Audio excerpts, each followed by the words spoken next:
Eu esperava mais.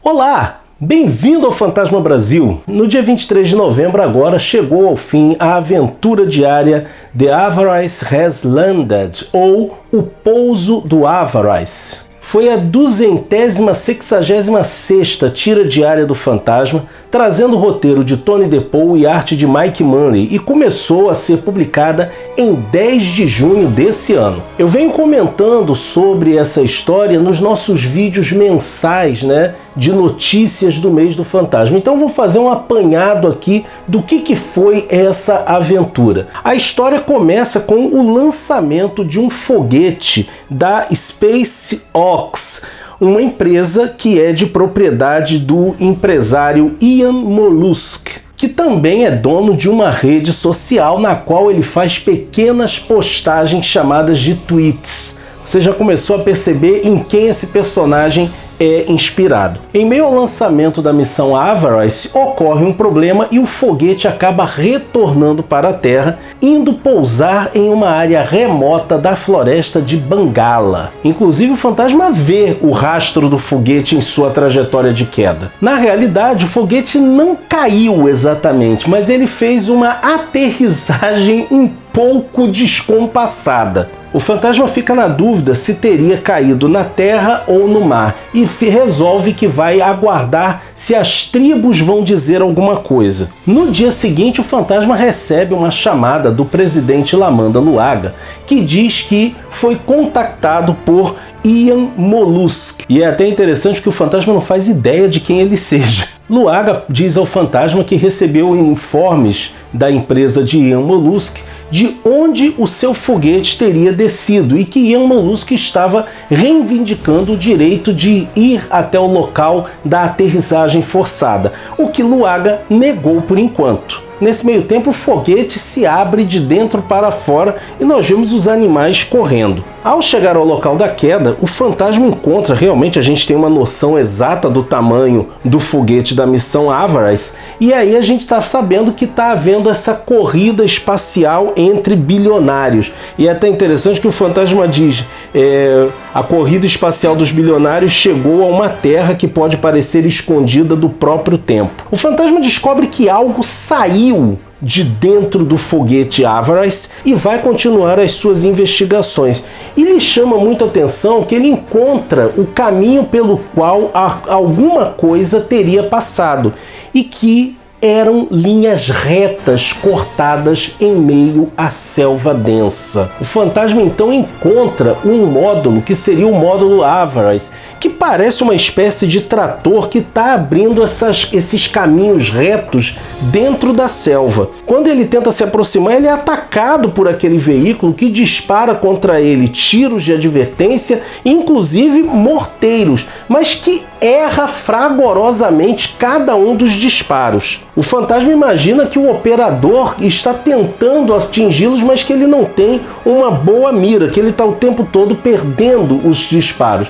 Nesse momento, alguém contacta o fantasma pelo seu telefone. Sim, o fantasma nessa história, ele usa um daqueles telefones que tem um receptor que você prende na orelha. Eu não sei qual é o nome desse negócio não. E esse alguém que entra em contato com ele diz simplesmente que ele não tem o direito de estar ali. E ele acha estranho. Logo depois, ele recebe outra chamada dizendo que ele foi avisado, que ele deve se deslocar para espaço neutro imediatamente, porque Avarice reivindica toda a superfície subsolo daquele ambiente em nome de Ian Mollusk. O fantasma então volta para a Floresta Negra e entra em contato com Lamanda Luaga, que vai ao seu encontro. Luaga vai passar a noite na selva para pânico da sua equipe de segurança.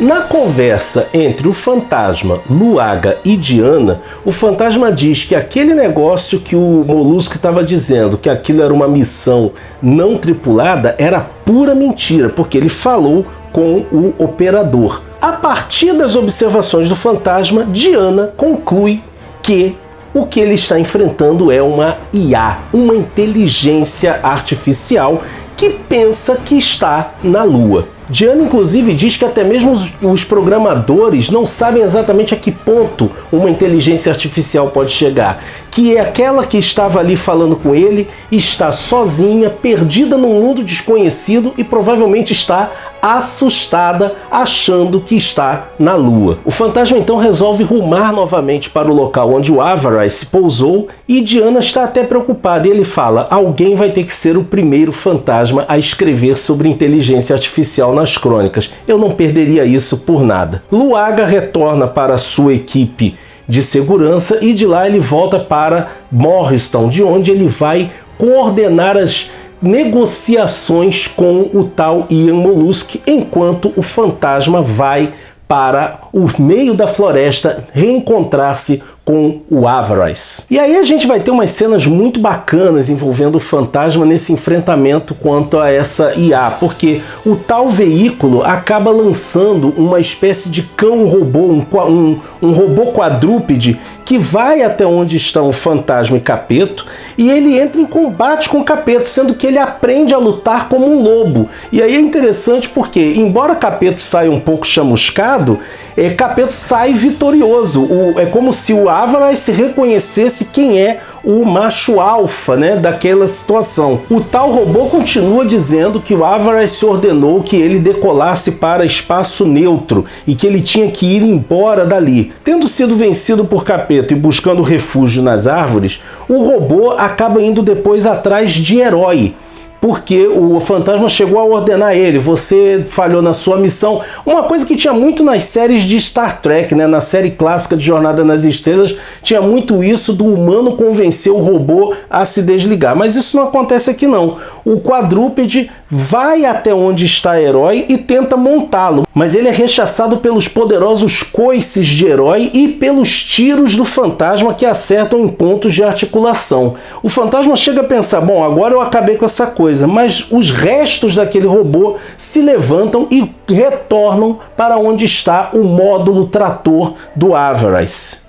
Ao chegar ao local onde está o módulo, o fantasma percebe que as rodas do módulo trator estavam presas na vegetação. Afinal de contas, ele foi projetado para a Lua e não para um local de mata densa. E ele está literalmente preso num só lugar. Ainda não totalmente convencido de que o Avarais é um módulo autônomo, o fantasma bate com uma pedra na lateral. O Avarais tenta atacá-lo, tenta atingi-lo com um morteiro. Tem umas cenas muito lindas. O Mike Manley fez realmente um trabalho muito legal na arte dessa história. O fantasma fala com o Avarais dizendo que está na hora deles se encontrarem cara a cara. Nesse meio tempo, a gente descobre que o que aconteceu com o lançamento, né, o que provocou a falha no lançamento do Avarais foi a sabotagem de uma das técnicas de Ian Mollusk, porque ela está em contato com o Procurador-Geral dos Estados Unidos, dizendo que Ian Mollusk é louco, ele quer militarizar comercialmente a Lua. E aí você já teve, inclusive, referências a dois dos concorrentes do Ian Mollusk nessa corrida espacial, que são também referências a milionários, a bilionários que existem, e ela resolveu abortar a missão. Ela sabota, na verdade, a missão Avarais, porque ela vê que esse homem tem que ser detido, porque Ian Mollusk acha que ele não tem que dar satisfação a ninguém. Ele age como se fosse um soberano mundial, uma vez que ele é rico demais, ele crê que ele está livre das leis. A gente ainda está falando de uma história fictícia? Enquanto isso, em Bangala, o fantasma finalmente se defronta cara a cara com o Avarais, que é um robô humanoide que tem a cara do Ian Mollusk. E a partir da conversa com o Avarais, o fantasma percebe que aquela inteligência artificial estava alucinando. Ela não estava preparada para chegar em outro lugar que não fosse o da missão original. Ou seja, a sua programação não previa que ela pudesse falhar. E a gente acaba descobrindo que a inteligência artificial que está ali conversando com o fantasma é uma cópia do próprio Ian Mollusk. Segundo a técnica que sabotou a operação, essa inteligência artificial foi alimentada com os tweets de Ian Mollusk, com as suas palestras, com a sua maneira de falar. Então ela é tão prepotente quanto o próprio Ian Mollusk. E aí é curioso, porque a gente vê, né, todo o delírio de Avaras, que acredita que está na Lua e que ergueu um grande império em nome de Ian Mollusk, a partir do qual ele irá se dirigir para Marte e, enfim, para toda a galáxia. É uma inteligência artificial realmente alucinante. Tem uns trocadilhos ótimos, né, que o Fantasma fala, lunático é a palavra certa. A história realmente é interessante e você pode conferi-la diariamente no blog Fantasma Brasil, ou também, a gente também vai botar lá no blog ela compilada num arquivo só. Eu também fiz um vídeo com as tiras passando em sequência que você pode conferir aqui no nosso canal. A história tem realmente alguns pontos muito bacanas. Um deles é a atualidade com que ela está sendo construída. Primeiro, você tem o Fantasma usando um equipamento moderno, que é esse celular via satélite que prende na orelha, coisa e tal. Mas trazer à tona a questão das inteligências artificiais, que é algo que está sendo debatido de uma forma até muito curiosa.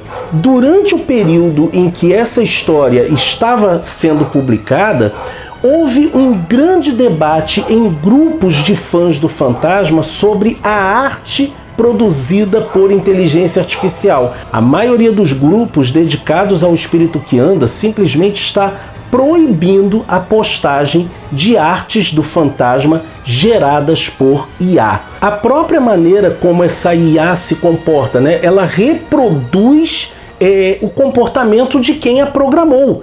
E aí tem até um momento interessante em que o Fantasma vai estar lá conversando com o Luaga e vai dizer que ele esperava que essa IA estivesse mais fortemente armada, mas que talvez a grande arma, a arma mais perigosa dela, seja essa rede neural constantemente inventando mentiras e entrando em delírio.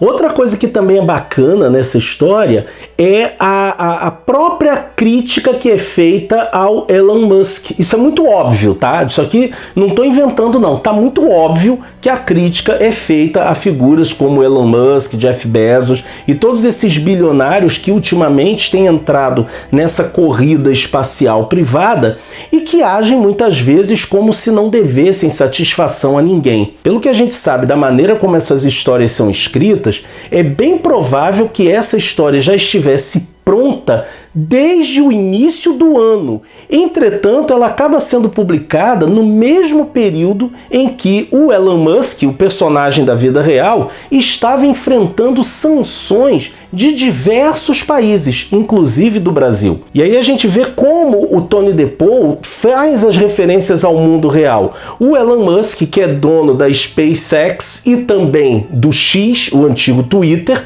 ele é um apoiador do Trump. Os fanáticos pelo Trump são chamados lá nos Estados Unidos de gado. E é interessante você ver o nome que o Tony DePaul escolheu aqui na ficcionalização, né? Ian Mollusk, né? Molusco.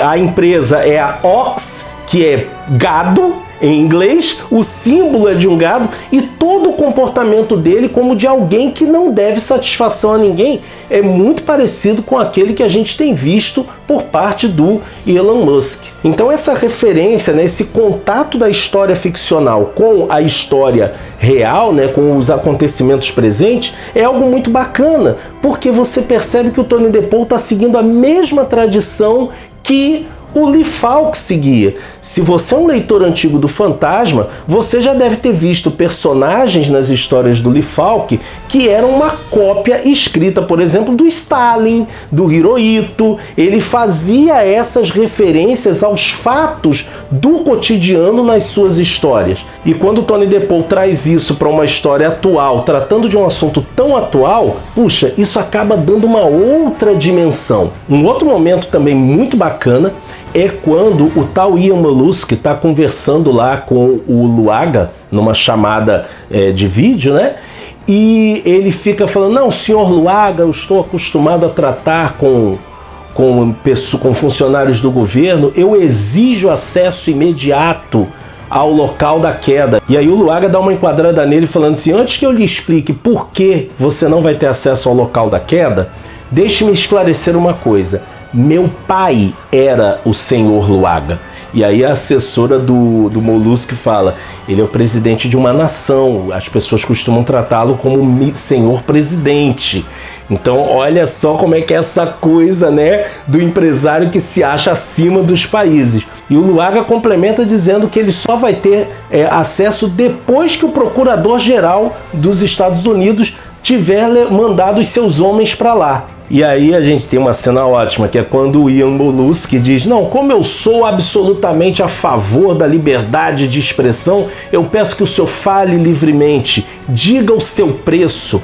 Eu estou preparado para contribuir generosamente, anonimamente. Então você pode fazer Bangala grande novamente. Olha a referência aí ao trumpismo, ou seja lá o que está dizendo ao Zé Povinho. E, mano, a resposta do Luaga, né? Quando ele diz: olha, o suborno legalizado pode lhe dar poder no seu próprio país, mas na República de Bangala não compra nada. Aqui o povo exige que nós defendamos a democracia. Tenha um bom dia. E o Molusky tem um ataque de nervos, né? Um ataque de pirraça, porque afinal de contas ele é fundamentalmente essa criança pirracenta. Esses elementos todos fazem dessa uma história muito boa, que prometia muito, mas que tem uma finalização bastante decepcionante. Primeiro, ele deixa a ponta solta, a gente não sabe exatamente o que acontece, né, no desenrolar da denúncia que a ex-funcionária do Ian Molusky faz. Ela chega a ser quase sequestrada pela guarda particular do Ian Molusky, mas ela é libertada pelo pessoal do governo. A gente esperava uma grande luta do fantasma contra essa inteligência artificial. E não é isso que a gente tem.